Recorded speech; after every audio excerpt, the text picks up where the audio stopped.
noite, igreja.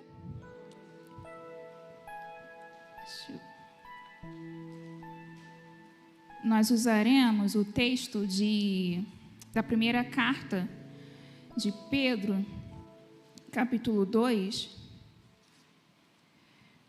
parte do versículo 11.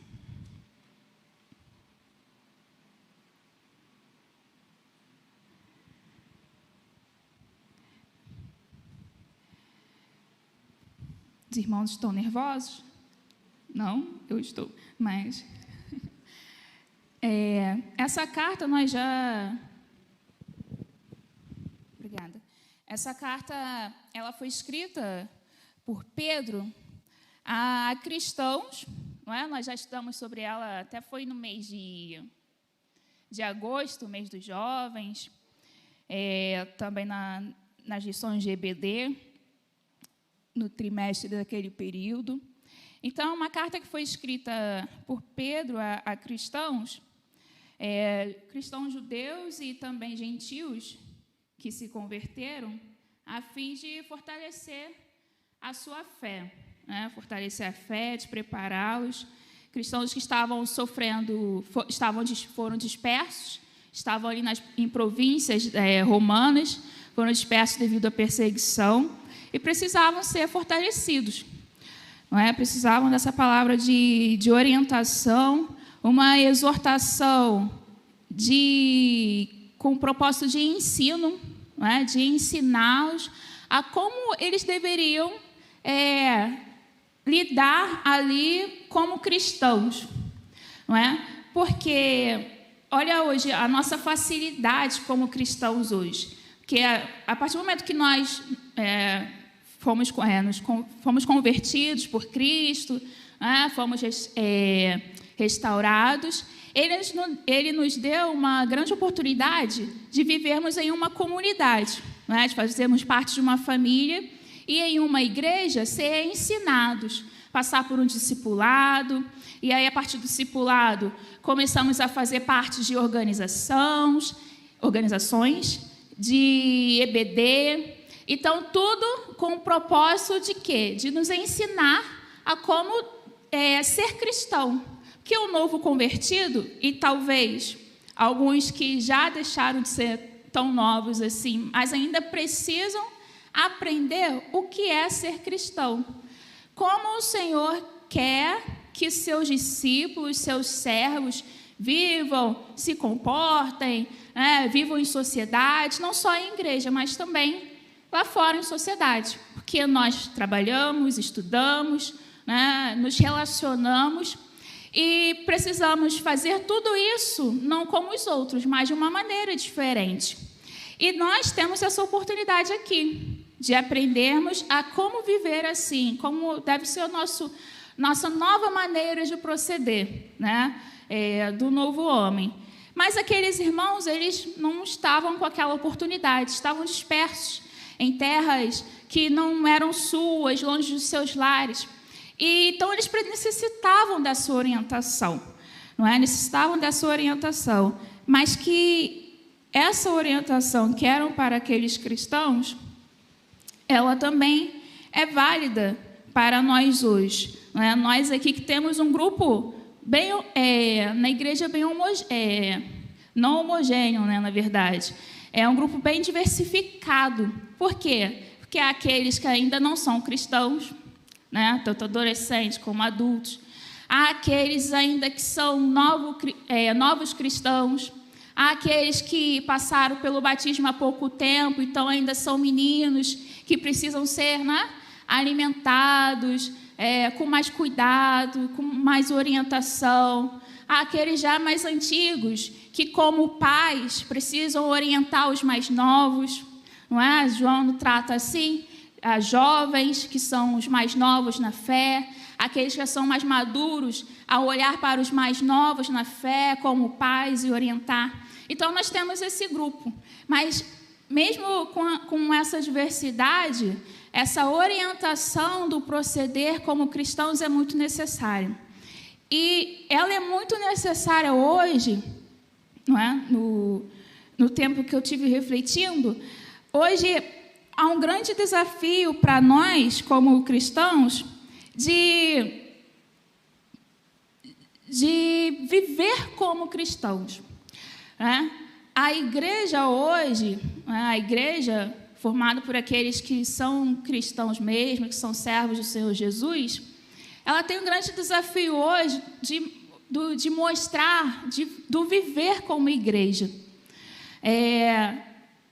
Tem um destaque muito grande para as pessoas, para o mundo, do negativo, do mau testemunho. Lamentavelmente, há muitas igrejas vivendo, ensinando, pregando um falso evangelho. Há muitos cristãos que, seja por falta de conhecimento ou até por um mau interesse mesmo, estão vivendo e ensinando um falso evangelho. E estão vivendo, né, procedendo de uma maneira que não convém, da maneira que não agrada ao Senhor, que não honra ao Senhor, né? Do contrário do que realmente é ser cristão. E aí Pedro nos ensina, nos exorta, no sentido de nos ensinar, de chamar a nossa atenção para aquilo qual é o proceder que Cristo quer para mim. Não é, irmãos? E isso é para todos nós. É para mim, primeiro ele chama a minha atenção, e é para cada um de nós aqui.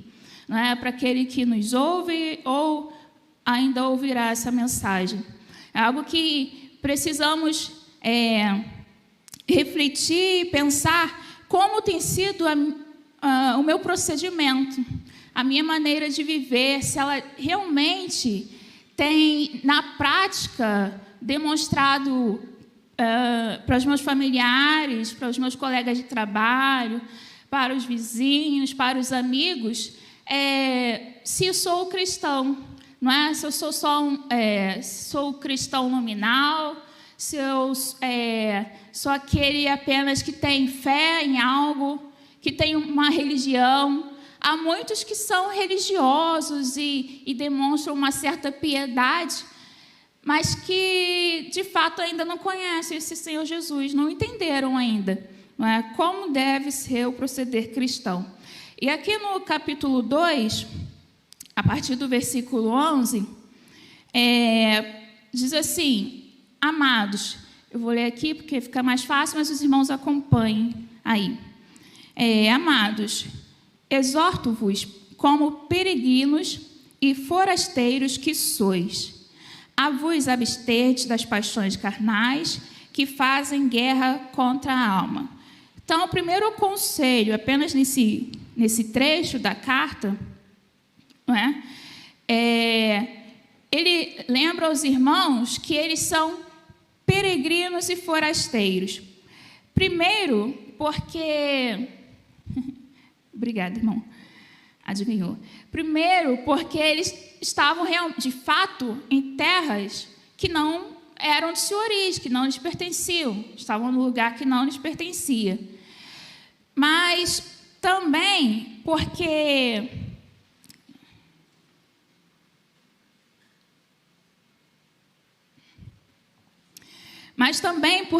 como cristãos, nós sabemos que nós somos forasteiros aqui, que estamos aqui apenas de passagem.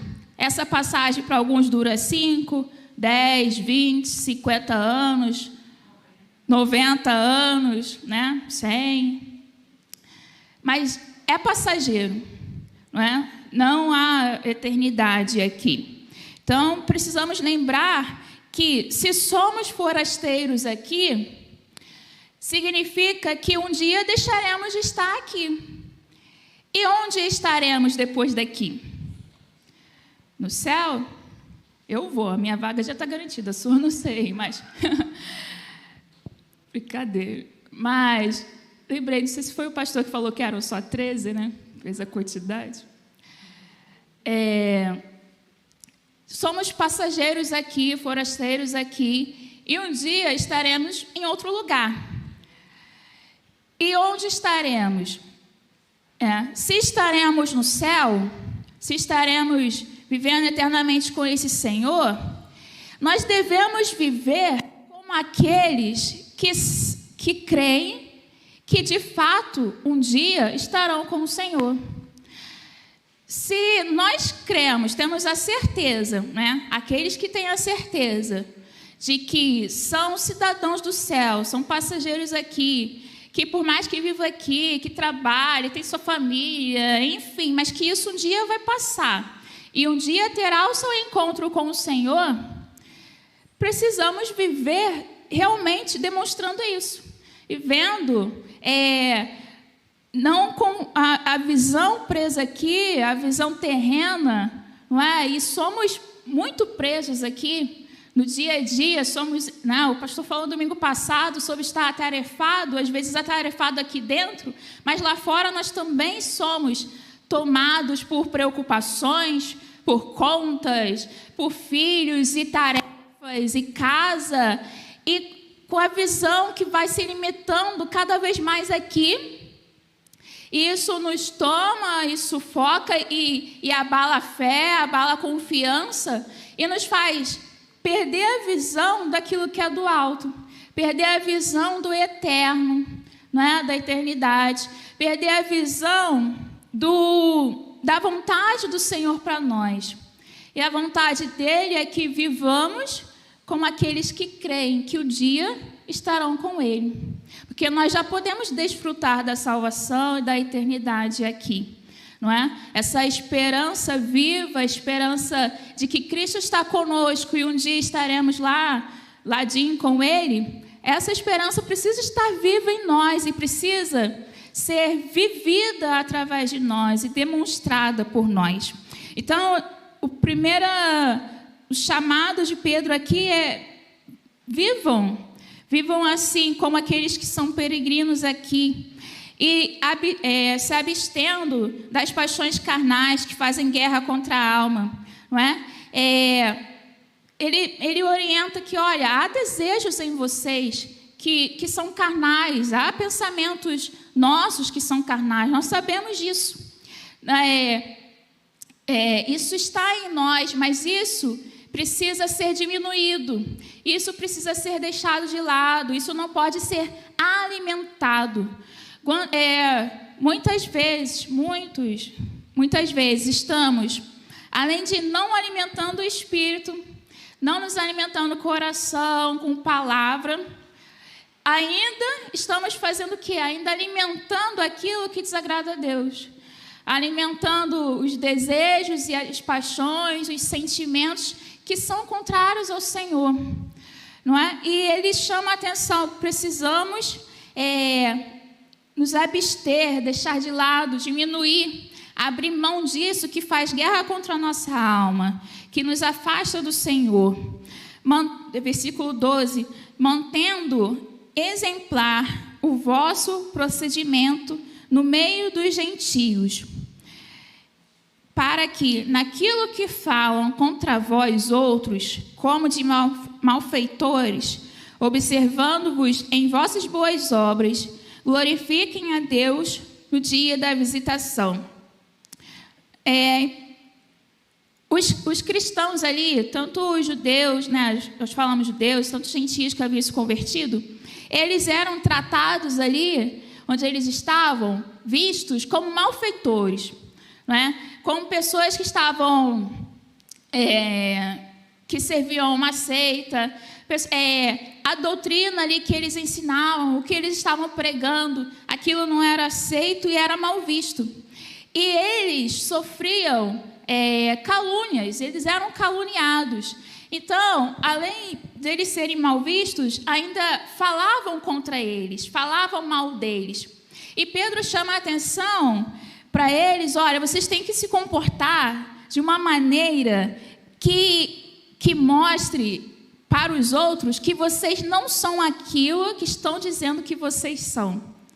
Vocês têm que se comportar de uma forma que mostre que, olha, aquilo que falam que o cristão não é verdade, é mentira. Ah, como que é mentira? Porque está vendo aqueles dali, ó, eles não se comportam assim, eles são diferentes. Então, ele chama a atenção: poxa, mas falam que crente é isso, que que cristão, né? Que cristão é aquilo, que igreja é X, e não vou dar nomes.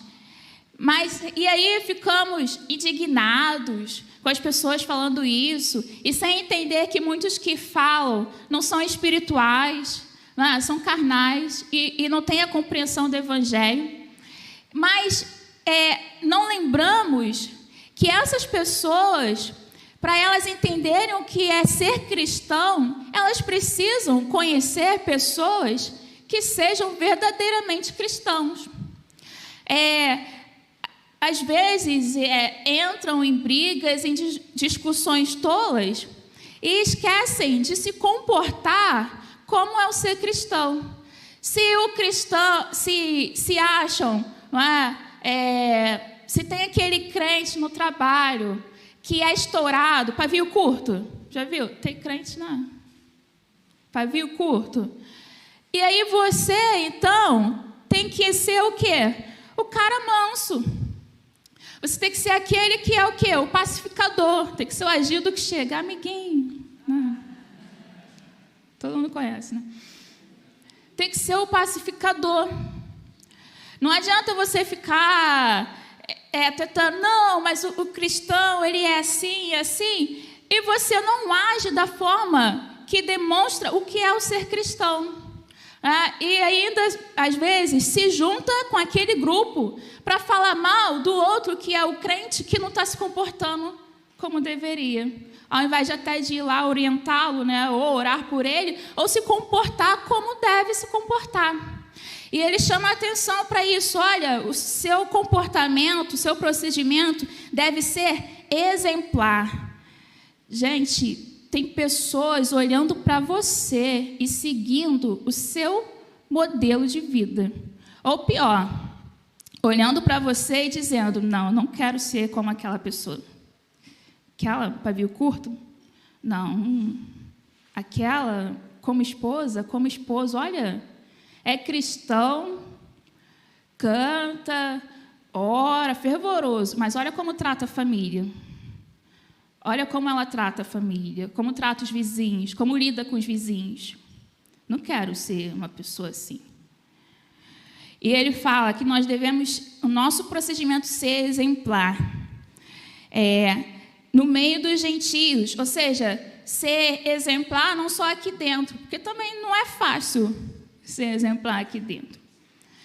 Mas ainda é mais tranquilo do que ser lá fora, no dia a dia, né? No lidar no meio de tantos desafios que temos. E manda ser exemplar.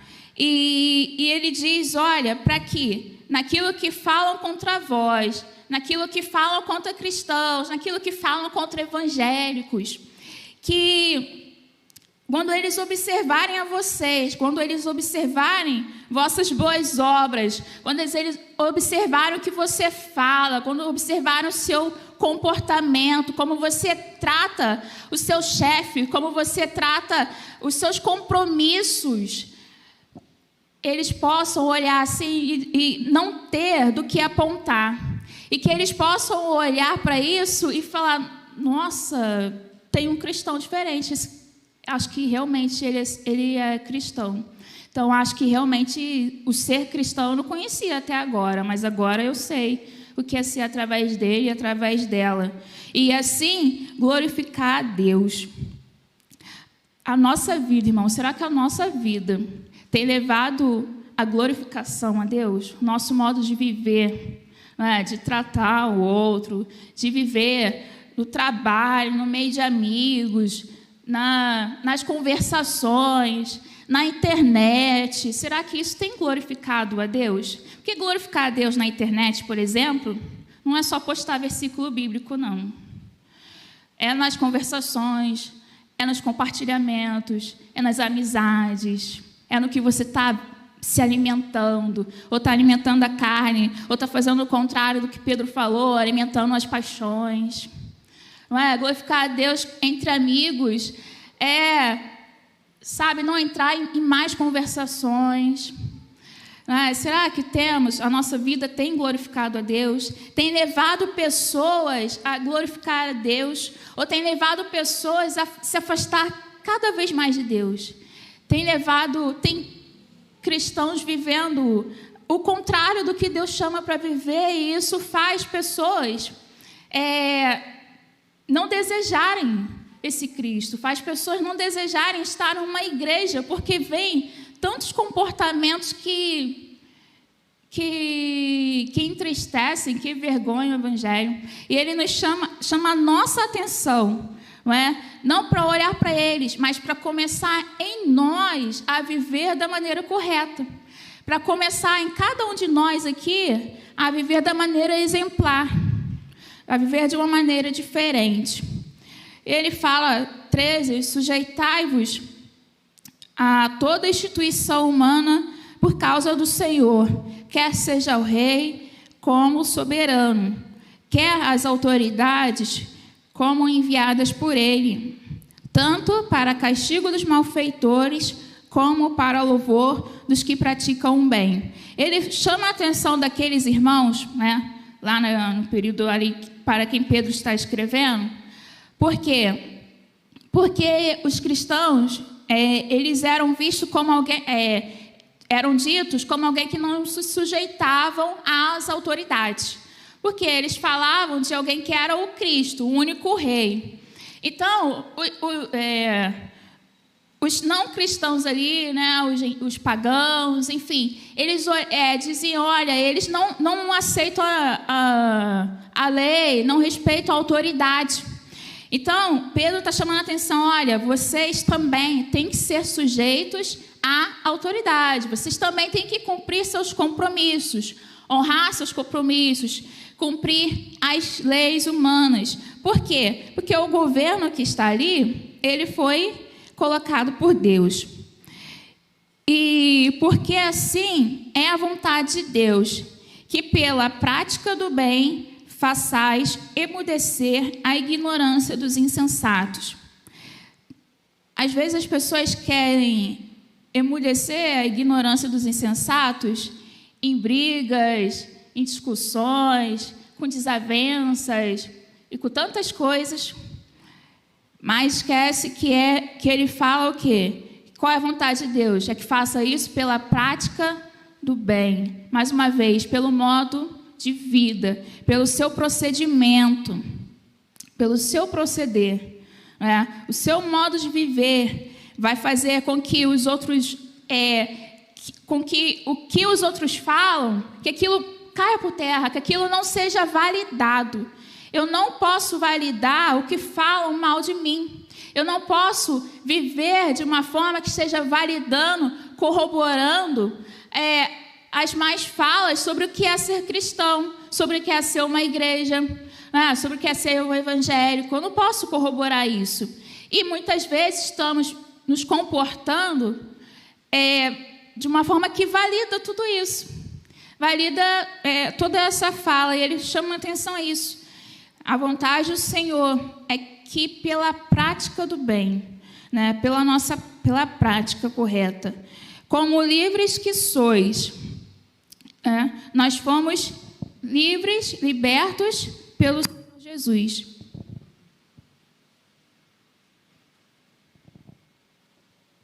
Como livres que sois, não usando, todavia, a liberdade por pretexto da malícia, mas vivendo como servos de Deus. É interessante, irmãos, sobre a liberdade, que Cristo nos libertou do pecado, mas para vivermos para Ele. Ele não nos libertou para vivermos para o nosso prazer. Ele não nos libertou para cada um viver como bem entende. E alguns usam dessa liberdade para dar lugar a quê? A libertinagem. E acham que vivendo assim, que na verdade eles são livres. Mas eles não entendem que eles ainda são escravos. Escravos dos próprios desejos. Escravos de vícios. Escravos de tantas coisas, mas que precisam verdadeiramente ser livres.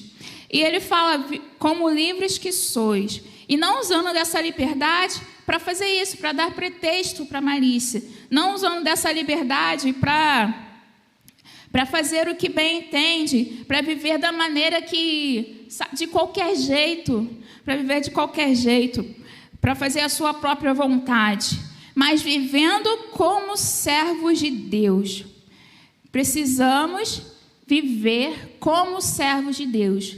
Precisamos viver como aqueles que estão olhando para o alto, viver como aqueles que creem que o dia estarão com Deus, mas viver como aqueles que são diferentes e que servem a Deus, né? Viver não como servos de nós mesmos, como servos do nosso desejo, colocando o nosso desejo em primeiro lugar, querendo saciar a carne, querendo saciar a vontade, mas como aqueles que servem a Deus, que prioriza agradar a Deus, que deseja agradar a Deus, né? Precisamos desejar, ansiar agradar a Deus. Quando a gente anseia agradar a Deus e quer servir da melhor maneira, e a gente, né, e quando nos deparamos com as nossas limitações, nossos erros, isso nos incomoda, isso nos constrange, nos entristece.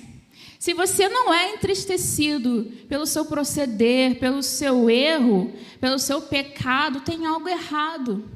Se você está vivendo de qualquer jeito e isso não tem te incomodado, tem algo errado. Se você já não está orando, não lendo a Bíblia, não medita e não consegue louvar, tem algo errado e você precisa se incomodar com isso. Você precisa se incomodar. Se você está vivendo e as pessoas olham para você no meio de outros e não conseguem te identificar como um cristão ali, não conseguem te identificar ali no meio como uma luz, tem algo errado. Essa não é a vontade do Senhor para você. E você precisa retomar Senhor, eu preciso e eu quero viver como servo do Senhor. Viver como aquele que te agrada e te busca e te serve em primeiro lugar. E ele fecha, né, 17. Tratai todos com honra. Amai os irmãos, temei a Deus e honrai o rei. Né? Ele fecha, concluindo essas orientações nesse trecho da carta, porque tratar a todos com honra. Ali eles eram caluniados, eles estavam em lugares ali, né, nas províncias, né, como a gente falou, longe dos seus, em terras ali que eles eram forasteiros, não pertenciam àqueles lugares, estavam sendo caluniados, né, chamados de malfeitores, mal vistos, mas eles foram lembrados por Pedro: olha, você tem que tratar todos esses com honra. Independente de quem seja, tratar a todos com honra, com respeito, até aqueles que estão te caluniando, até aqueles que estão te maltratando, até aqueles que falam mal de você, tratar esses com honra. Amai os irmãos, né? Eles precisavam cuidar uns dos outros, porque eles sofriam perseguições, precisavam amar, cuidar uns dos outros, temer a Deus e honrar o rei. Mais uma vez, respeitar o rei, respeitar a autoridade, mas primeiro temer ao Senhor. Não basta dizermos cremos em Deus, Senhor, creio em Ti, não é? Creio no Teu amor, e não viver como aquele que teme a esse Deus, que tem respeito a esse Deus. Muitas vezes estamos vivendo, né, o nosso proceder não tem sido de alguém que teme a Deus, que respeita esse Deus. Muitos têm um temor de até no falar o nome de Deus, né? No falar sobre Deus, mas no proceder, no dia a dia, não demonstra esse temor. Precisamos entender, eu vivo como alguém que o meu proceder tem sido de alguém que eu tenho temido a Deus, eu sou temente a Deus, temo a Deus, eu respeito esse Senhor, eu honro a esse Senhor. Eu estou procedendo de uma maneira que honra esse Senhor, que te honra, Senhor. E precisamos pedir ao Senhor que nos transforme. não é? Que mude em nós o que está impedindo de viver como servos de Deus, verdadeiros servos de Deus, não só como membros de uma igreja, porque ser membro de igreja não garante salvação. Ser filho de membros de igreja não garante salvação. O que garante a salvação é o crer nesse Senhor Jesus. A salvação é por meio dele, mas o salvo, toda a Bíblia chama a atenção, e Pedro chama a atenção que aquele que é salvo, ele vai no seu proceder demonstrar que ele é salvo. Não é do muito falar, não é do quanto eu falo, mas é do quanto eu estou vivendo.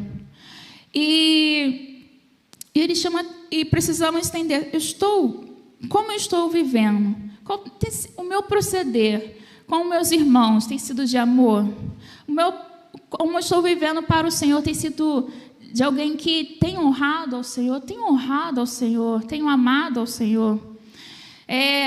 O meu proceder lá fora tem dado para os outros, para os meus amigos, para os meus colegas, tem dado a eles motivos para falar mal de cristãos? Ou tem mostrado a eles motivos para glorificar a Deus? Tem mostrado a eles motivos para crer também na esperança que é Jesus, para crer que Jesus é o único caminho, para crer que só nele há salvação? Eu tenho demonstrado isso, porque antes de pregar a eles, eu preciso viver isso, demonstrar a ele na minha prática de vida que eu sou diferente, mas com atitudes diferentes, e temos vivido dessa maneira. E o Senhor ensinou aqueles irmãos e nos ensina hoje. O Senhor nos chama a atenção para como tem sido a nossa maneira de viver, para como tem sido o nosso procedimento. Tem sido um exemplar que glorifica a Deus, ou tem sido um exemplo daquilo que não glorifica a Deus, né? Se temos vivido de maneira, né, que um dia, quando nos encontrarmos com o Senhor, Ele nos diga: bendito, né, meu filho, venha e toma aquilo que eu preparei, ou Ele vai virar para nós e dizer: olha, eu não te conheço, não te conheço. Você vai dizer: nossa, mas eu sou crente, Senhor, por anos, fui crente, eu fui bonzinho, não fiz mal a ninguém, eu era religioso. Mas Ele vai dizer: olha, não te conheço, porque você viveu todo o seu procedimento, não era do servo do Senhor. Como estamos vivendo? Para que um dia possamos realmente, né, ter a certeza realmente que um dia estaremos com o Senhor. Precisamos mudar o nosso procedimento como igreja, né? Toda a igreja, né, eu digo a igreja formada por todos os servos do Senhor, precisa mudar o seu procedimento, e isso precisa começar em nós, começar em mim, começar em cada um de vocês. Amém? Nós vamos orar para encerrar o culto. Algum aviso? Não?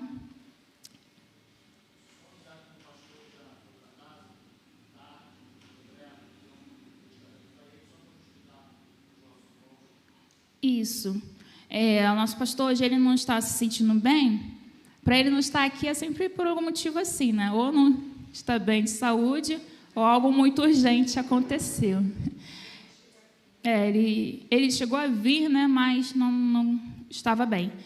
Mas ele já foi para casa, medicado, e estaremos orando por ele. Tá, irmãos? Senhor, muito obrigada mais uma vez, Senhor, pela essa oportunidade. Estamos aqui na Tua casa. Senhor, muito obrigada pela Tua graça e misericórdia, Senhor, pelo Teu amor por nós, pelo Teu cuidado, Senhor. Senhor, nós não merecemos nada disso, Senhor, mas o Senhor é tão grandioso, Senhor, que nos permite estar aqui. Muito obrigada, Senhor, por me permitir estar aqui, Senhor, por me trazer até aqui, Senhor. Muito obrigada, Senhor, por nos usar como ferramenta, Senhor, na Tua obra. Mais uma vez, Senhor, nós não merecemos, mas o o Senhor ainda nos usa, Senhor. E através de nós, Senhor, outras pessoas são alcançadas, Senhor, para Ti, para a Tua glória. Muito obrigada por isso, Senhor. Senhor, muito obrigado por essa mensagem que o Senhor nos deu. Pai, nos perdoa, Senhor. Nos perdoa, Senhor, pelo que temos Te desagradado, Senhor, no que temos Te desonrado, Senhor. Nos perdoa pelo modo, Senhor, como temos tratado nossos irmãos. Temos tratado os seus, temos vivido lá fora, Senhor, nos perdoa e nos ajuda, Senhor. Nos capacita para que possamos, Senhor, viver da maneira que o Senhor nos chamou para viver, Senhor. Viver realmente como servos seus, ó Pai. Nos ajuda, Senhor. Nos fortalece, Senhor, porque sem o Senhor, realmente nós nada poderemos fazer, Senhor. Sem o Senhor, sem a Tua força, Senhor, sem a Tua sabedoria, ó Pai, nós não podemos nem mesmo agradá-lo, Senhor, Te honrar, ó Pai. Precisamos, Senhor, ser cheios de Ti, ó Pai, cheios do Teu Santo Espírito, ó Pai, para que possamos realmente glorificar, Senhor, resplandecer a Tua luz, Senhor, onde estivermos, ó Pai. Senhor, obrigada por cada irmão aqui presente, Senhor.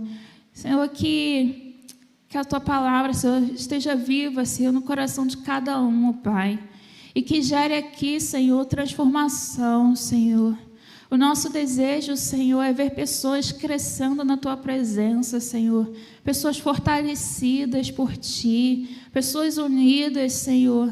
E ensinando a outros, Senhor, na mesma fé, Senhor. Esse é o nosso sonho aqui, Senhor.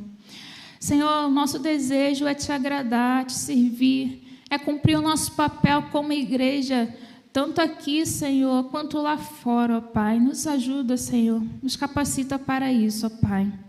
Senhor, Te pedimos também, Senhor, pelo nosso pastor, pela sua saúde, ó Pai. Restabelece a saúde do Teu filho, Senhor. Seja com as dores que ele tem tido, ó Pai, que possam cessar em nome de Jesus, Senhor. Fortalece ele, Senhor, dá ânimo, Senhor. Regenera ali, Senhor, Tua vida, ó Pai. Ajuda o Teu servo, Senhor. Sabemos o quanto ele se empenha na Tua obra, o quanto ele tem amor por vidas, ó Pai. E que, Senhor, nada venha impedi-lo, Senhor, de servir, de fazer a Tua vontade, de cumprir o ministério que o Senhor lhe deu. Seja também, Senhor, com a Andréia, fortalecendo a Tua filha, com os seus filhos, toda essa família, ó Pai, guardando, Senhor, e livrando de todo mal. Seja com os demais líderes também, Senhor, fortalecendo cada um deles, ó Pai, que sejam líderes, homens e mulheres exemplares, para abençoar esta igreja, ó Pai. Pai, seja conosco agora, nossa volta para os nossos lares, Senhor. Guarda-nos, ó Pai, e nos ajuda, Senhor, a manter essa palavra viva em nós, Senhor, a cada dia. Que não nos esqueçamos, Senhor, de quem nós verdadeiramente somos. Que não nos esqueçamos, Senhor, a quem pertencemos, Senhor, e para onde um dia iremos, ó Pai. Mais uma vez, Senhor, muito obrigada por tudo, Senhor, muito obrigada. Em nome de Jesus, amém.